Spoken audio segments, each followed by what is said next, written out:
सरकार की महत्वाकांक्षी एवं महत्वपूर्ण योजना जिससे गांव एवं कस्बा से जुड़ी मुख्य सड़कें चमचमाती नजर आती हैं, तो वहीं कुछ जगह जिम्मेदार लोग सिर्फ खाना पूर्ति कर सरकार का पैसा निकालने में लगे रहते हैं। जिला कासगंज में भी कुछ यही हाल है। जिले में पहली बारिश में ही ग्राम ढूंढरा से सैलूट को जाने वाली मुख्य सड़क धंस गई। यहाँ पुलिया भी क्षतिग्रस्त है, जिसके कारण राहगीरों को खतरा बना हुआ है। यहाँ कोई वाहन गुजारने से पहले 100 बार सोचना पड़ता है। यहाँ के गांव के लोगों ने इसकी शिकायत कई बार उच्चाधिकारियों से की, लेकिन कोई कार्रवाई नहीं हो सकी। यहाँ इन्हीं सब समस्याओं को समाजवादी पार्टी के नेता सत्यवान शाक्य ने बाखूबी रखा। नमस्कार, मैं गौरव शाक्य, आप देख रहे हैं 10 कट्टा। आपको बता दें, हम इस वक्त मौजूद हैं जनपद कासगंज के कस्बा सुरपुरा में।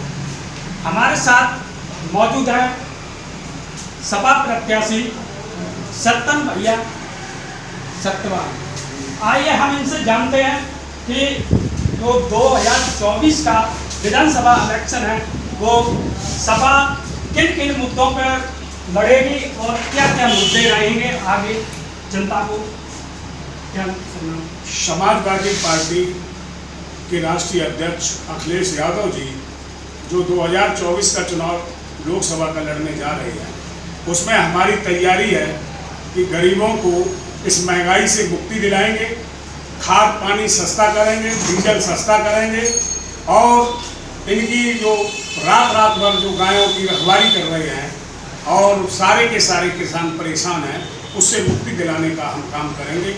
यही हमारे मेन मुद्दा है, इन्हीं पर हम चुनाव लड़ेंगे। और जो ओबीसी और एससी समाज के लोग हैं सारे के सारे परेशान हैं, मुझे ऐसा लग रहा है।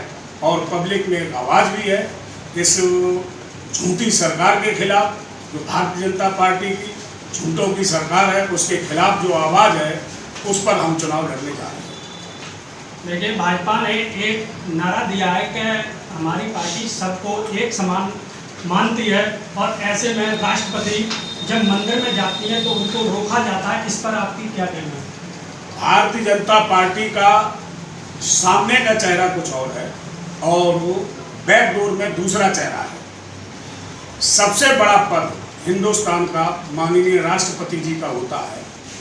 जब वो मंदिर जाते हैं तो उनको सीढ़ियों पर बिठा दिया जाता है, बेचारे सीढ़ी पर बैठे रहे, जबकि वो चाहते तो उनके पास इतने अधिकार थे, वो सारे पंडा पुजारियों को उसी टाइम गिरफ्तार करवा सकते थे, लेकिन उन्होंने मानवता का ध्यान रखते हुए, अपना पद का ध्यान रखते हुए ऐसा कुछ नहीं किया और बेचारे गांव से वापस चले गए। इनकी मानसिकता ऐसी है। नई लोकसभा जो उन्होंने बनाई है उसमें बाबा साहब भीमराव अम्बेडकर की मूर्ति नहीं लगाई है, तो इनकी मानसिकता समझने में अभी हमारा ओबीसी और एससी समाज का जो वर्ग है वो मानसिकता समझ नहीं पा रहा है।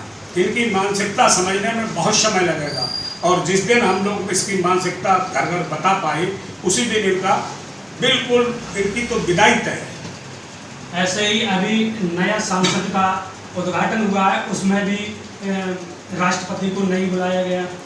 हमने आपसे पहले भी कहा, इनकी मानसिकता इतनी खराब है। जब वो राम मंदिर का अयोध्या में शिलान्यास हुआ तो उसके मुख्य बाबूजी कल्याण सिंह जी थे, उनको वहाँ नहीं बुलाया गया और पूरी कमेटी के अंदर एक भी ओबीसी और एससी का व्यक्ति उसमें नहीं लिया गया। तो ये कोई बड़ी बात नहीं कि उस राष्ट्रपति के उसमें जो लोकसभा नहीं तैयार हुई उसमें राष्ट्रपति को नहीं बुलाया, ये कोई बड़ी बात नहीं है। ये उनकी मानसिकता है, ऐसा वो करते चले आए हैं और करते रहेंगे भविष्य में। अभी तो बहुत कम कर रहे हैं, आगे और देखने को मिलेगा आप लोगों को कि ये क्या क्या करने जा रहे हैं। और भाजपा सरकार है वो गरीबों को राशन वितरण करा रही है और जन जन तक पहुंचा रही है। ऐसे में सपा जो सरकार है वो कैसे जीत हासिल पाएगी? ऐसा है कि ये राशन वाली प्रक्रिया ये झूठ की या उसकी हड़िया एक बार चलती है। इन्होंने राशन वितरण किया या जो भी किया है और ये बीच बीच में जो बंद करते हैं, अब पब्लिक समझ गई है ये सब धोखा और छलावा है।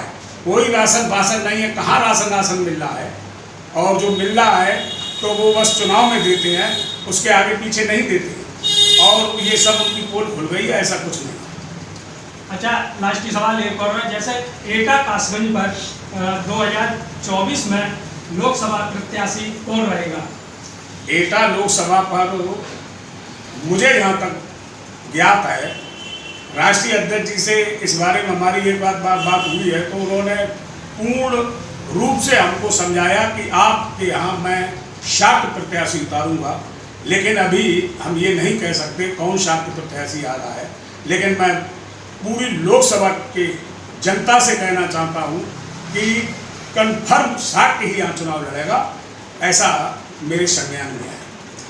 एटा कासगंज की लोकसभा से क्या अपील करना चाहते हैं? एटा लोकसभा से यही अपील करना चाहते हैं कि एटा लोकसभा के अंदर जो यहाँ के मौजूदा सांसद हैं वो इतने बड़े वीआईपी हैं कि मैं खास तौर से अपने समाज के ही लोगों से कहना चाहता हूँ, आज तक राजू भैया जो यहाँ सांसद हैं कभी किसी प्रोग्राम में किसी शाक्त की अर्थी में या कहीं पर दिखाई दिए हैं।